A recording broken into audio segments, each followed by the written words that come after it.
पर्दाफाश किया था, तो आज करते हुए शादी की क्या बताना। 25 अप्रैल को चित्रकूट थाने में मुकदमा दर्ज होता है जिसमें विक्रम नाम का एक युवक यहाँ पर गिरफ्तार होता है, जिसके कब्जे से एक हथियार और 2 फोन जब्त होते हैं। जब इससे आगे पूछताछ शुरू हुई तो ये ज्ञात हुआ कि इन 2 फोनों को अजमेर हाई सिक्योरिटी जेल पहुंचाया जाना। पुलिस ने आर्म्स एक्ट के तहत मुकदमा दर्ज करके अनुसंधान आरंभ किया। इसी क्रम में आगे 2 अन्य आरोपी, जिसमें एक का नाम रामस्वरूप और एक का नाम जितेंद्र है, ये लोग अरेस्ट हुए। रामस्वरूप और जितेंद्र ये दोनों एक मर्डर के मामले में केस रह चुके हैं। तो रामस्वरूप गोगामेडी हत्याकांड में शामिल सुमित मुख्य षड्यंत्रकारियों में शामिल था, उसके साथ में जेल साथ में काट चुका। इस कारण से उसकी दोस्ती। इसी क्रम में पुलिस ने जब आगे का अनुसंधान आरंभ किया तो प्रियांशु नाम का एक लड़का जो इस गैंग को सपोर्ट करने के नाम पर अजमेर रहता है, उसको अरेस्ट किया गया। इन सबको अरेस्ट करने से ज्ञात हुआ कि प्रियांशु अन्य 3 लोग, जो एक का नाम साहिल है, एक का नाम नरेश है और एक गंगाराम, इनसे जुड़ा हुआ है। इसी क्रम में जब साहिल की भूमिका की तलाश की गई तो साहिल कपिल पंडित की मौसी का लड़का है, जो जेल में सुविधाएं देने के नाम पर साहिल के द्वारा प्रियांशु के माध्यम से लगातार पैसों का ट्रांसफर किया जा रहा था।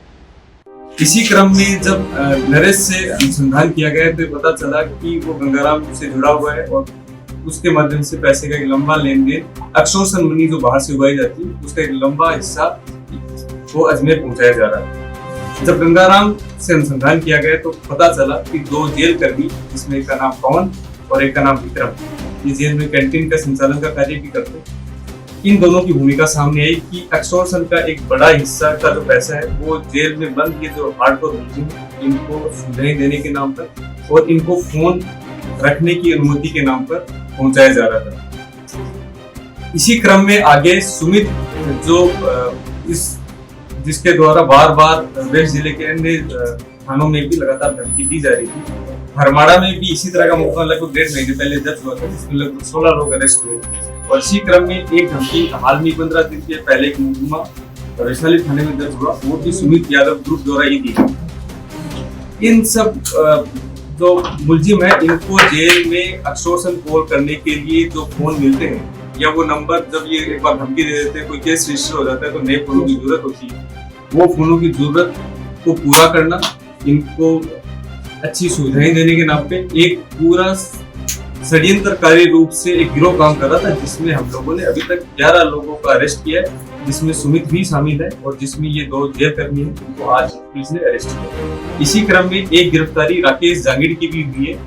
राकेश जांगिड़ सीसीटीवी इंस्टॉल करने के नाम से जेल में जाता था, जिसने ड्रिल मशीन में ये अनुसंधान करते सामने आया कि उसमें छुपाकर फोन जो है जेल के अंदर लेके गया।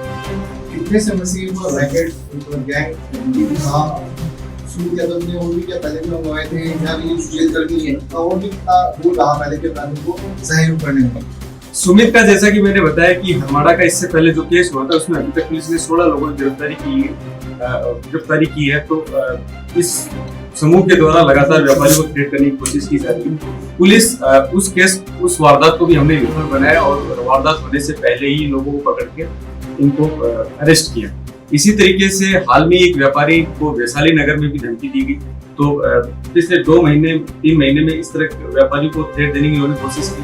इसी तरीके से हम लोग इनके ऊपर लगातार नजर बनाए हुए, जो कोई इनका सहयोग करेगा, इसी तरह इनके एक्सटॉर्शन के पैसे को घुमाने को लेकर, इनको सुविधाएं देने के नाम पर, इनको सहूलियत देने के नाम पर, इनके लोगों को लुटवाने के नाम पर, उन सब पर पुलिस नजर रख रही है। और सामूहिक रूप से हम लोग ये देख रहे हैं कि किस तरीके से पूरा रैकेट काम कर रहा है और इन लोगों को कहाँ सपोर्ट मिल रहा है, जिससे इनके एक्सटॉर्शन का पूरा क्रियाकलाप, उसके लिए कई जगह इनको सपोर्ट चाहिए होता है। उस सपोर्ट में कौन कौन लोग षड्यंत्र में शामिल है, ताकि पुलिस उनके ऊपर कड़ी विधि संगत कार्रवाई अमल में ला पाए। Sir, Ajmer jail